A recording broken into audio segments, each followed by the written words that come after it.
to Off the Shelf. I'm your host, Yvonne Wolf, and today our special guest is Theresa Corasis. She is the author of 2 children holiday books. Welcome, Theresa. Thank you so much, Yvonne. Tell us how you got into illustrating and writing your own books. I never really planned, that wasn't my life's goal, like to write a book. But after my father passed away in 2009, he gave me the inspiration to write. He was a calligrapher, a graphic artist, and calligraphy basically means the art of beautiful writing. And I do calligraphy as well, so I wanted to keep his legacy alive because we were really close. Yes. And even though I do calligraphy, I don't thoroughly enjoy doing it because it's just so time consuming. It is. So I just kept thinking about what other things is the art of beautiful writing, and I thought of stories. And artists, as a graphic artist back then, your father, and before the age of computers and calligraphy, it's very different, right? Totally different. Everything is all computer animated now. Everything's done with computer graphics. Back in the day when my dad was a graphic designer, everything was done by hand. Fine motor skills. Exactly. I mean, the drawings, even the wording now, you just take the computer, you type it on there, and it'll type the word Kleenex, whatever it is, but he would do everything by hand. Can you tell us a little bit, because I think you say he did certificates and... He did. Yeah. He was a master calligrapher, and he would do calligraphic certificates. He did them for Ronald Reagan, Sophia Loren, Donald Rumsfeld, Margaret Thatcher. Wow. I've got copies of all his work, and I've got pictures of them presenting the certificates, to Margaret Thatcher, to Donald Rumsfeld. So I have all those pictures, which is really wonderful, a great memory for me. That is very time-consuming, and you cannot do anything else at the same time. No, right? He woke up every morning, like 4 o'clock in the morning, he would practice his calligraphy. That would be the last thing he did right before he went to bed as well. Wow. And I think you said did he design the Second City? The Chicago Second City logo, that's his writing. Wow. Yeah. That is something of a Chicago history. Yeah, definitely. Part of Chicago history. So in your books, I saw that you did your own illustration, and then for another one, you did pictures. I did my own photography, yes. That seems, was it hard? Can you tell us about the process? I mean, do you have the story first, or the picture first, or how do you the first book that I have published is when Santa Claus Met Hanukkah Harry.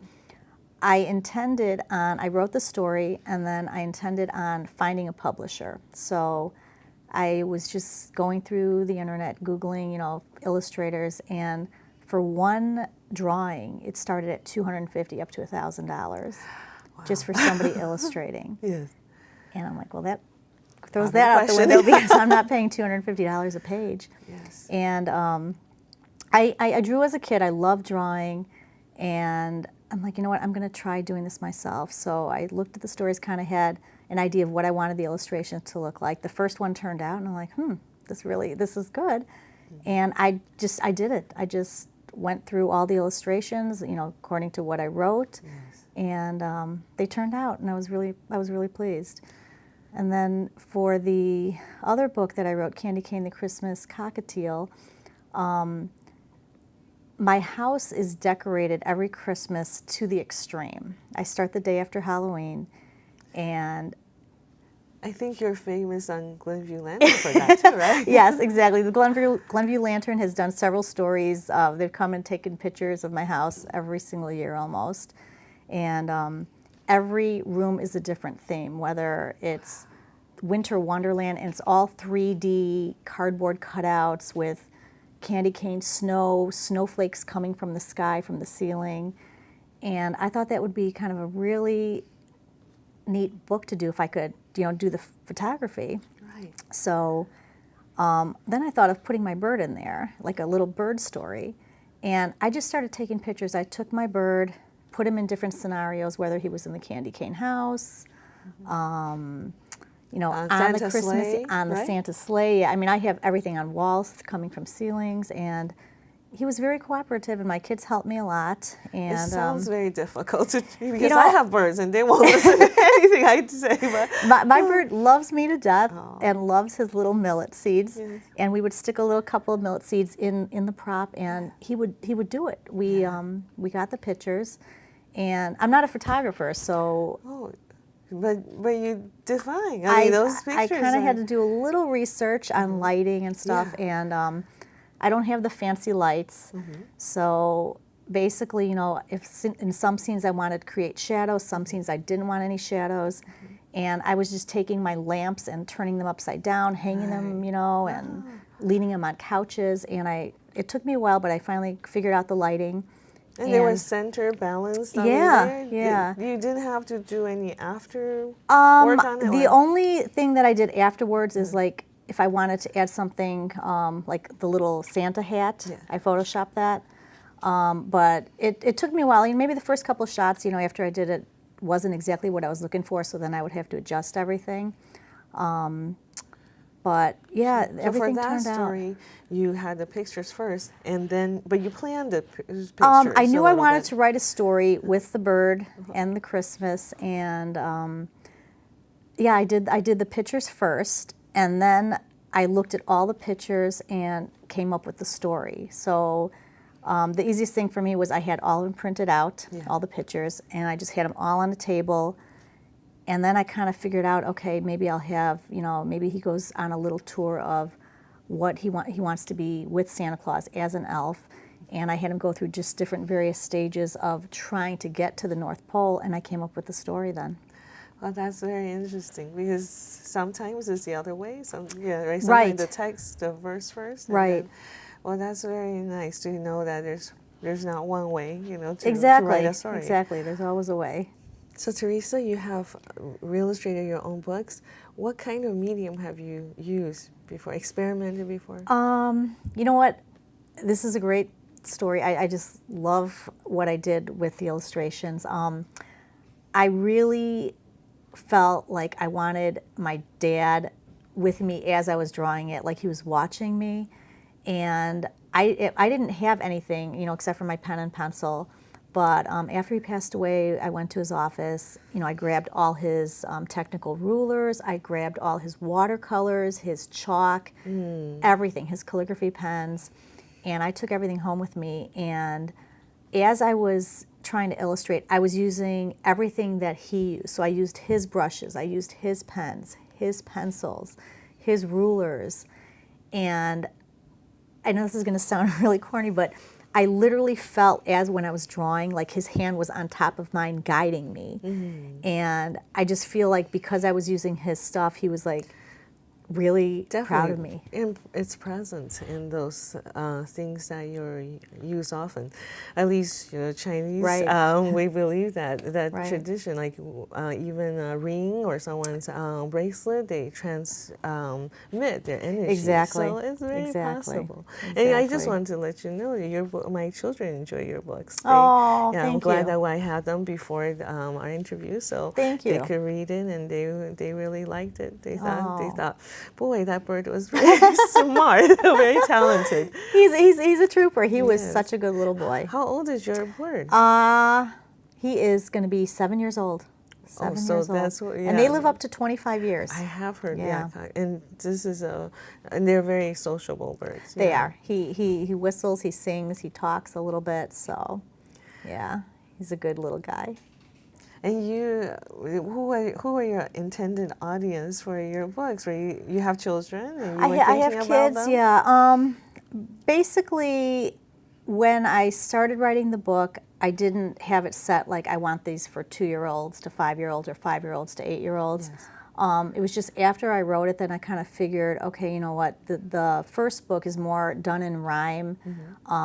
Not, you know, the words aren't that difficult, so that's really intended maybe for like kindergarten through 3rd grade.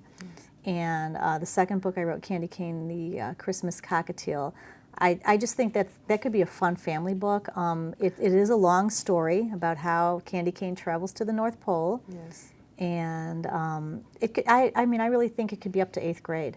Well, I think that's something that we should keep in mind that a picture book doesn't have an age limit, right? Exactly, exactly. I really think the kids looking at especially knowing that it's not Photoshopped, the scenes aren't Photoshopped except for the hat on Candy Cane's head, that my bird is literally in every single scene eating the the pine cones, literally sitting in Santa's sleigh, walking along a fake snow scene. So he literally did everything, and I think kids of all ages, even adults, would find that really cute and just something fun to look at. It is, and I think that we and knowing the process of what you did really makes it a multi-sensory kind of experience, definitely, right? Definitely. So you wrote about Hanukkah Harry, right? But your family is not Jewish. We're not Jewish, no. A lot of my really good friends were Jewish when I was growing up. Yes. My daughter has a lot of good Jewish friends, and you interacted with them just often. Yeah, right? we have her Jewish friends come over to our house for the holidays, help decorate our Christmas tree. She'll go over to her Jewish friend's house, help, they decorate a little bit for Hanukkah, celebrate Hanukkah. Yes. And so we kind of get to know the different cultures here. And it's real nice that you can celebrate everything, really. In Glenview, right? Right. And I think that's definitely something very interesting about Glenview. We have recently opened a Hindu yes. temple, and do you what else do you think is nice about Glenview as a writer? I think it starts with the schools. My dad definitely was my inspiration to write these books, but I went to Willowbrook School. I grew up in Glenview, went to Maple, Glenbrook South, and at elementary school, I just remember being introduced to creative writing, and I just absolutely loved it. Yes. The support. The support, right? Yeah, they really encourage you. Even now, during summer break, they're encouraged to read. Yes. They have to read. They have a reading log. They do the reading for like the Great America tickets, so that really encourages them to read. Yes. And they're encouraged to write. Yes. So I just think it really starts with the schools, and we just have such a wonderful system with the library. Yes. I went there for a lot of research just to try to find out how to get published, what are the different options of getting published. Yeah. And really, like when you do write a story or a book, you have to really figure out, are you in it for just the joy of writing? You just want to get your story out there, you want to share your story, or are you in it for the money? And I'm really in it for sharing my story and just trying to make people happy with what I write. I think that's very important. This decision making you have to think about, right? Right. Because you might be very discouraged if you're choosing some other reason to write. Exactly. Yeah. Exactly. Well, I also find that the Glenview School District, they're supportive also in a way. They invite authors to school events, right? They do. I mean, if you look through any Glenview papers, whether it's the Lantern, the Journal, it seems like almost every time that I open one up, they're introducing another Glenview author.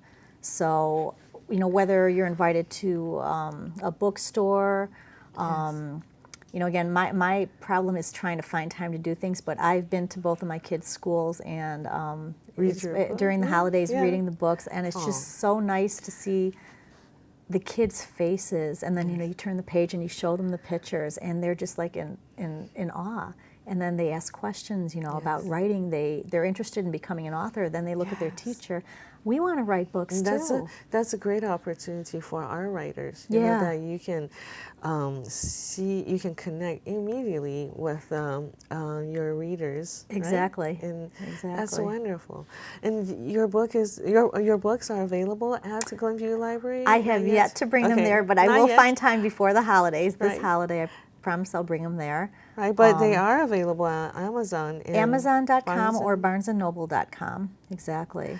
And you are self-published? I'm self-published. I would like to, in the future, when I have time again, to do more research and try to find an agent. I do want to, go through the normal publishing route, because I think that's probably the way to go to get my book out there in the Reaching a stores. broader, Exactly, public, broader audience.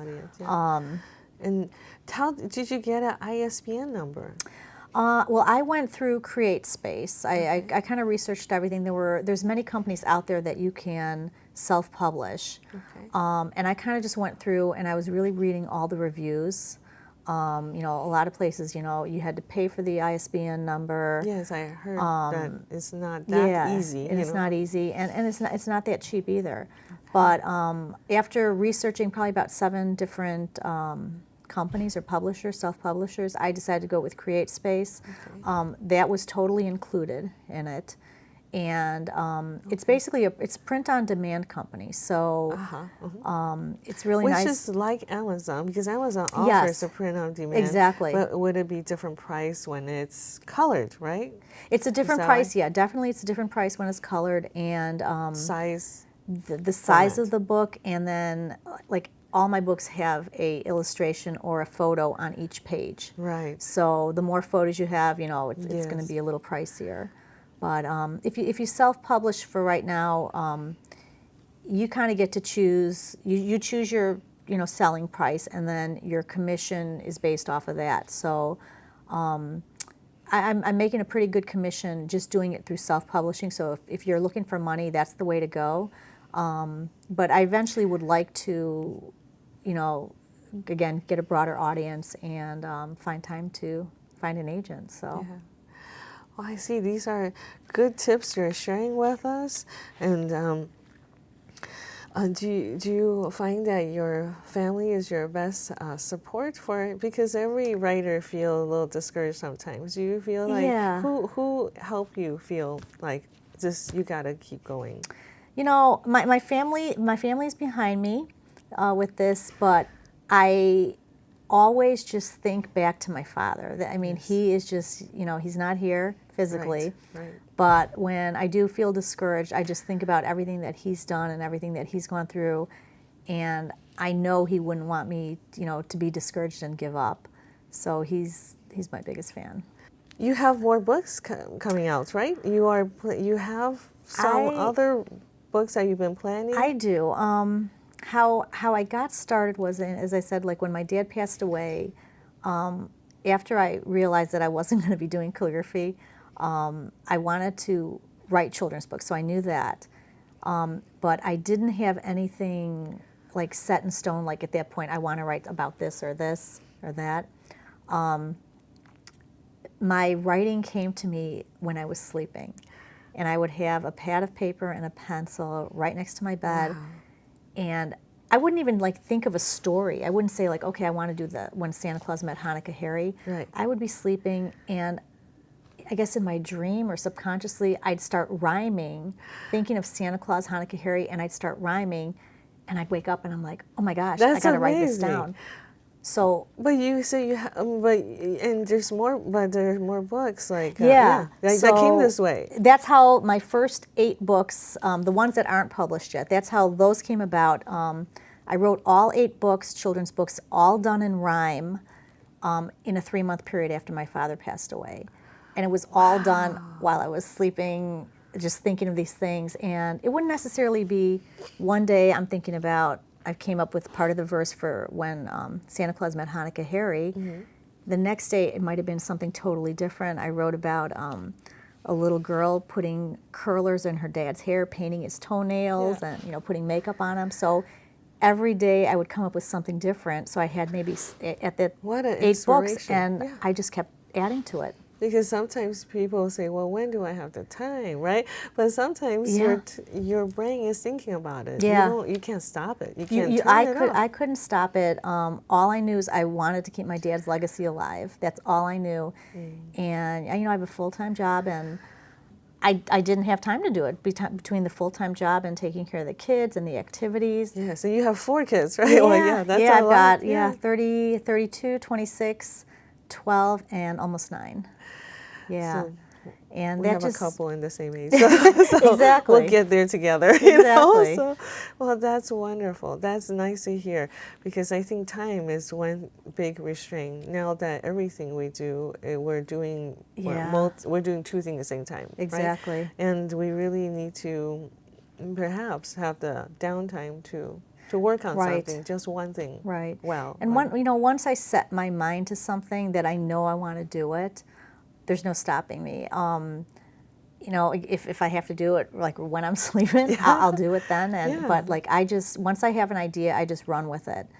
And I may not have a clear idea of what I want to do at that time, or what I want to, whether it's drawing it, illustrating it, or taking pictures. But I definitely finish it, and I just got to finish my other 8 books now. So Theresa, do you have another project coming up? I want to start another project, and it has nothing to do with the 8 books that I wrote. I want to do a coffee table book and dedicate it to my father, and use all of the copies of his calligraphic certificates that he's done, the pictures, with Margaret Thatcher, Ronald Reagan. With calligraphy, what he would also do is, just as an example, if he was working for a hair salon, he would actually use the letters in calligraphy, make it look like a face, and like the name of the salon would actually be like the hair flowing, but you'd see all the letters. If it said Ida Salon, it would, it would just like all be in calligraphy, but it would look like hair. Oh, wow. So, and this was copied? Those are all, he had a pictures, huge copier at his office, and we're talking, it could be like 3 feet by 3 feet, these pieces of artwork. And so I've got colored copies of everything that he's ever done. Wow. And they just need to be organized. They just need to be organized. I would love to make a coffee table book. Besides doing calligraphy, he was a great artist as well. So he took his calligraphy pens, and he would draw the Chicago skyline and kind of put words in there. And he did everything. He's done paintings. The certificates. He does drawings. He carved out of wood, and actually made calligraphy, the words in wood, but it would take him so long. He would take an X-Acto knife, and he would literally, he'd draw on it first with his calligraphy pen, and then cut it out so it would be...